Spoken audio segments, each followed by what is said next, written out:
Na odpustkové slavnosti na Svatý Kopeček přijel apoštolský nuncius jeho excelence Jude Thaddeus Okolo. Byl hlavním celebrantem na mši svaté v 10 hodin, která byla rovněž streamovaná. Po mši svaté proběhlo uctění milostného obrazu Panny Marie, následované setkáním se klérem, zástupcemi farnosti, matice, obce a města. Jeho excelence se ještě před obědem setkala s farníky v místní farní kavárně. Ve 14 hodin se jeho excelence bude účastnit veřejné besedy ve francouzském sále. Nyní jsme si pro vás připravili krátký rozhovor s apoštolským nunciem Judem Thaddeusem Okolo. Your Excellency, welcome to Svatý Kopeček. Thank you very much, thank you. I'm glad to be here. Are you here for the first time? Yes, I'm here for the first ever. Yeah, thank you. I understand. Yeah, We thank you. caught up with you after lunch, so let me just ask, what did you like the best about today's lunch? Yes. First of all, it is the joy with which it was prepared. Because I went to the kitchen before eating it, you know, and that's the more important part of it, you know, is the cooking itself, you know, the joy with which, you know, when I entered there, I took them by surprise. Yeah. But they were very, very happy. I came to greet them, to thank them because they were preparing. That was before the Mass. So when you see then the food afterwards, you know already those who prepared it. It makes a big difference. It makes the food better. It makes a big Yeah. difference. And then the food was really delicious. Oh, okay. Yes, thank you. It's very nice to hear. Thank you. Now, let's get more to your work in diplomatic service. Yes. In May of the last year, you were appointed the Apostolic Nuncio to the Czech Republic. Yes. Can you maybe clarify what are your duties, or how does your normal workday look like? Yes. I'll put it this way. When the Holy Father appoints a nuncio, he is conscious of the fact that he is appointing an ambassador. Yeah. And that's what we are. To represent him, to represent the Holy See, and to represent the entire Catholic Church. That consciousness creates already some responsibility, a very great responsibility, that those to whom I'm going are also those who I am representing, you see, and therefore that I have to defend their cause and defend their interests. And that is why when the nuncio comes to our country, he is not just defending the interest of the Holy See as an institution, but he is also defending the interests of the Christians, I would say the Catholics in the country. Yeah, so it goes to both the both ways. It's Exactly. not just. It's true. Yeah. And it's very marvelous that I identify with the people. And they know it, they see it, you know. And so they say, he is our representative, and he is the representative of the Holy Father. Therefore, the first thing which comes to my mind, which is our duty, is that, you know, if it is a place where there is need for a new diocese, we help the local church to create, you know, to multiply the dioceses, or even to unite dioceses. I give you an example. The day when I was appointed to come here, the 1st of May, 2022, on that same day, the Holy Father also was had given me the authority to announce that 2 dioceses in Ireland were to be united together under one bishop. And that was the first in their history, and it was very historic. Just to say that it is our duty to unite or to create dioceses. It is my duty also as the nuncio to look for candidates, to propose to the Holy Father to appoint. It is not the nuncio who appoints, it is the Pope himself. But I have to make a proposal. But I don't know everybody. so I cannot make a miracle, you know. So what do? I begin therefore to ask for opinions. I ask the bishops who they suggest. I ask the priests. I ask the religious and I ask the lay persons. Sometimes when you ask the lay person, they say, excuse me, who told you about me? How do you, they become very surprised, I told them, you are also part of it. You're part of the church. And therefore, they are happy to make also some proposals. Or some of them begin to be conscious of the fact that they are part of the church, Like one who said, I don't know anybody, but give me time. Give me time. And then in about a month, the person replied and said, now I know. Yeah. You see, which is good. Because the Holy Father wants even the lay persons to have an opinion in their church. And so this takes time, because I have to communicate. And it is my duty. This brings me to the third duty of communication. I have to communicate to the Holy Father, and I have to communicate on behalf of the Holy Father. I have to communicate to the state, to the heads of the government, the president. I was at the presidential office the other day, 2 weeks ago, on duty. I can't go into details what took me there. And even, the office of the Prime Minister, the senators, the representatives of the people. So all these occupy my attention. Then I have to communicate with the bishops. This one takes a lot of time, because it is constant to communicate with the bishops. And then with the priests when there is need. Then I have to also know the place. I'm on the move. Since I came, I have been on the move. I tell you, almost every Sunday. Either I'm driving myself or somebody is driving me. Last Sunday, I was in Jeliv Monastery. Yesterday, I was in Puchim. Today, I'm here in Svatém Kopečku. Next week, I'll be in Kostlijov. Yeah. And then from there, we shall all go to Ostrava for the new bishop, Then I come back, and then also, and so on. You see, so there is movement. It's good. But I have to work also in the office. Correspondence takes time. So all these are my duties. Then also, the contact with the religious. The men religious and the women religious. I have to be in contact with them. Not only with the individuals, but also with their superiors. And then also, ecumenism, when necessary and when possible, with other churches. That is also very important. Our daily work, what keeps me busy in the office? Correspondence. Correspondence is very delicate. Yeah. It's very delicate because just one word can make a difference. One correct word or one wrong word. I understand.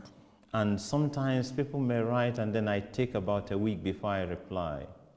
It's not because I don't know what to say, but it's just because I want to think of what I have decided to say. Maybe after 1 week I will change my mind.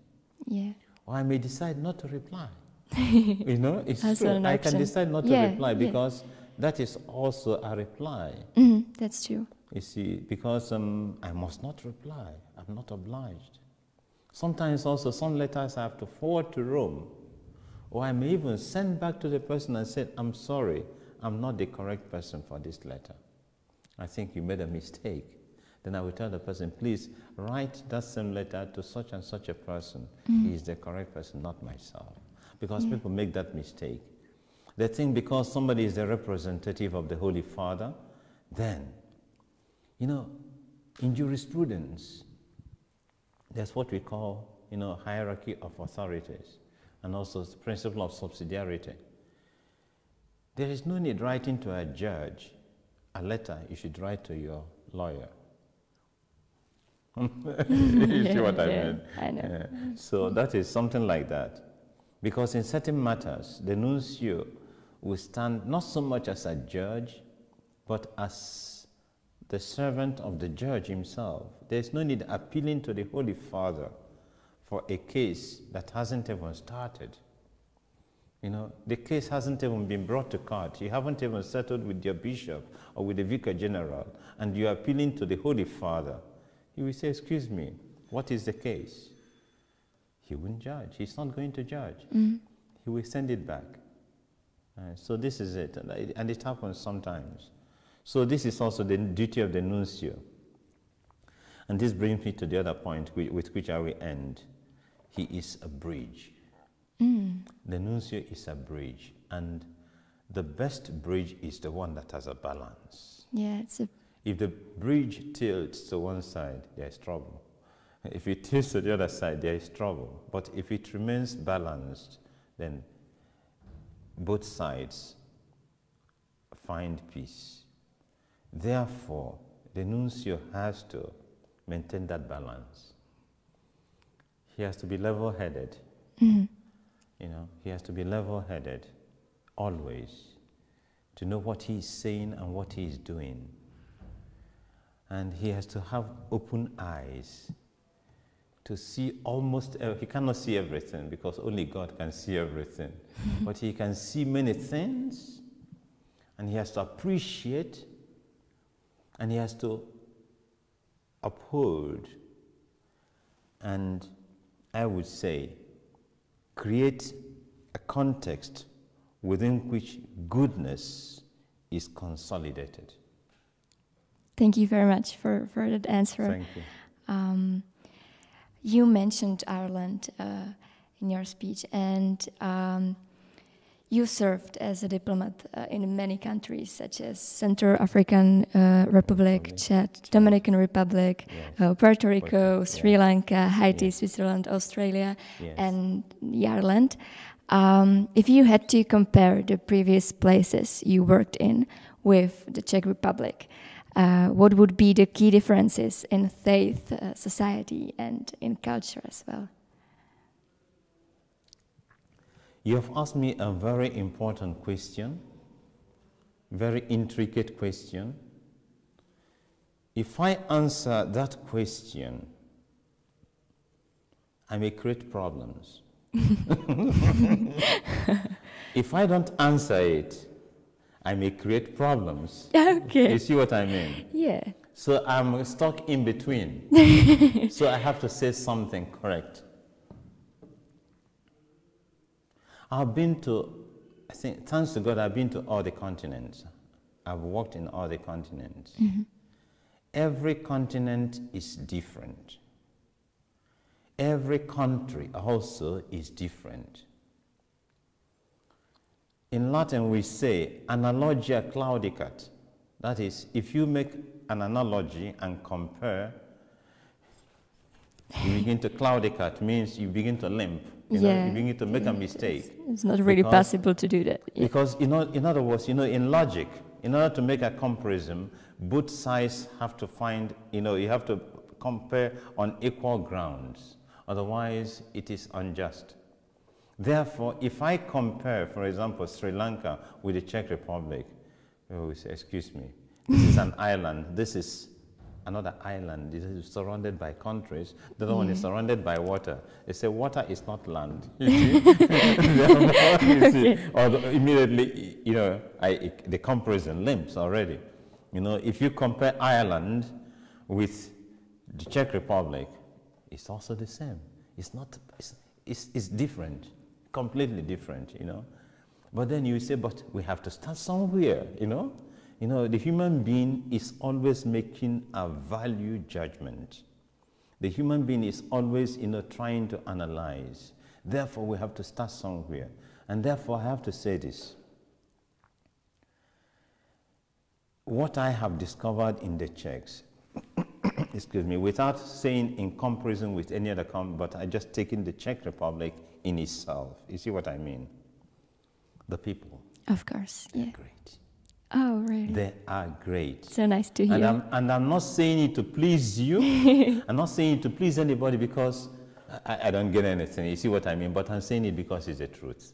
This is what I have cherished most with the Czechs. Thank you very much. Yeah. And you see, when you talk of the Velvet Revolution, for example, there's a reason for it. It's velvet, it's soft. That softness continues at every level. I like that. Yes. Thank you for the answer. Let me just remind the audience that your nationality is Nigerian, yes, which is, to be honest, pretty different from what we are used to. Yeah. So I wanted to ask, In what conditions did you grow up, and how did it affect your spiritual journey? That's good. Yes, I won't say everything because we have very short time. I grew up as a little boy. You know, my dad was a teacher, a headmaster. He was a director of the school. My mother was a teacher. So I grew up around the school and then around the church, because my dad was also the assistant manager of the school.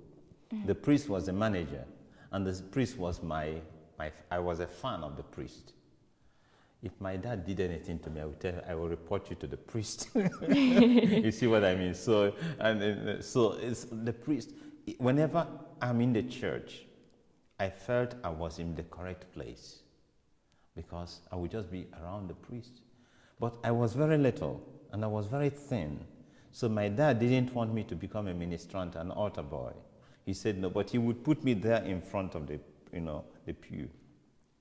So one day, none of the young ministrants who were bigger than myself, none of them came. So Father Greg, who was the priest, looked around and said, "Jude boy, come." If you saw, it was as if I've been waiting for this my whole life, to assist at the altar. So I jumped, and there was my dad. My dad said, no. The priest said, allow him. That was my first day as a ministrant, and I loved it, and I did very well. So from that day onwards, I became, till I entered the seminary. So to tell you, therefore, this was the circumstance with which I grew up. I love to read. My father's books, I think I read all of them, but I didn't understand anything. I was 8, 9 years old, there was a book as big as that. The name was The Sorrows of Satan. Oh, okay. It used to be the horror book of the 1920s, but I read it. If you ask me, what did you understand? Nothing. But that was me, I was curious, and I was reading everything. And, and it helped me, because with time I was able to distinguish what is good and what is not good. And I had very clear ideas. My dad trusted me. That's also one thing I should say. My parents trusted me at every moment, everywhere. Sometimes I was very little, I could be the only one at home. They know Jude is at home, everything is okay, And everything will be, That was what helped me to grow up. Trust. Parents should be able to trust their children and give them opportunity to be trusted. It's very important. I agree. And the child has then the opportunity to show that he can be trusted. Thank you. You understand that very well. Yeah, I understand. The child will show up that you can trust me. Yeah. That's good. Yeah. That's it. Back to your spiritual growth. You mentioned your parents. And I wanted to ask furthermore if you can remember any important personalities who shaped you on the path of faith and also on the path of diplomacy. Yes, well, I mentioned my parish priest in the path of faith, apart from my parents. Of course, I forgot to say that we had the night prayers every night. And there are 7 of us, the boys and girls. So each person had one day of the week. So that helped a lot. Growing up, yes, Cardinal Arinze, he was the one, apart from the priest who baptized me, Father Greg, and who gave me my first communion, Cardinal Arinze gave me my confirmation. I received confirmation from him, and he ordained me a priest, and he ordained me a bishop. And he was the one who took me to Rome. And my life changed because of him. That was actually the next question. Yes. About the cardinal. If it was like a big personality for you to. Oh yes, for me, he, till today, whenever I go to Rome, I go to Rome every day, every year. I stay with him. I stay in his house. He makes it a point of you have to stay here. There was once all his guest rooms were occupied. He was able to create room for me. I won't tell you what he did, but this is him. This is himself, So this is what. Apart also Pope John Paul II. also, he changed my life also, because I was in Rome when he was the Pope, and he was the one who took me into the academy. I was assisting Cardinal Arinze as the secretary of Cardinal Arinze. I was there for 2 years as his secretary in Rome. Then from there, I entered the academy for diplomatic service, and I'm still on it. So it's now 39 years. Oh, okay. Since I was taken away from my family. It's true. It's 39 years. Only 1 year I worked in the parish. And do you regret sometimes? No, I don't regret doing anything good for God. No, there's nothing to regret at all. On the contrary, I thank God. Although I wouldn't have chosen this work. No. Yeah. I wanted to be in the parish. So only 1 year I worked in the parish. Only one. So who knows, when I retire, I may go back to a parish. Maybe. If they allow me. I have the last question now. Okay. And your motto is Domine ut videm, or Lord, that I might see. Yes. Why did you choose this very motto, and how does it reflect in your life? I chose it because of the first missionary bishop we had in my diocese. He was an Irish bishop, Father Joseph Shanahan, Bishop Joseph Shanahan. That was his motto, Lord, that I may see. And it is his prayer, that God would open his eyes to be able to perceive reality, to see things through the eyes of God.